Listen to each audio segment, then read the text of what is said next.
తిరుపతి జిల్లా చిట్వేలి మండలం నాగవరం చెన్నకేశవ ఆలయంలో స్వామివారి విగ్రహం నుంచి రక్తం లాంటి ద్రవం వస్తుండటంతో గ్రామస్తులు భయాందోళనకు గురవుతున్నారు.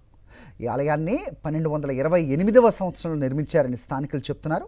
గత 10 రోజులుగా మూలవిరాట్ నుంచి రక్తం లాంటి ద్రవం వస్తోందని ఆందోళనకు గురవుతున్నారు. దేవాదాయ శాఖ అధికారులు వచ్చి విగ్రహాన్ని పరిశీలించాలని కోరుతున్నారు.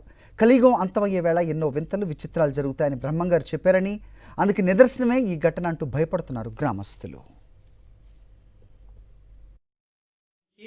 ఈ స్వామివారి పీఠం నుంచి మరియు పాదాల చెంత నుంచి ఎర్రగా రక్త రూపంలో ఒక ద్రవం అనేది వెలువడుతుంది. ఈ గుడి కూడా సుమారు 1228 దశాబ్దంలో ఇది స్థాపితం అనేది ఏర్పాటు చేయడం జరిగింది. ఈ స్వామివారి పీఠం నుంచి మరియు పాదాల చెంత నుంచి ఎర్రగా రక్త రూపంలో ఒక ద్రవం అనేది వెలువడుతుంది. ఈ గుడి కూడా సుమారు 1228 దశాబ్దంలో ఇది స్థాపితం అనేది ఏర్పాటు చేయడం జరిగింది.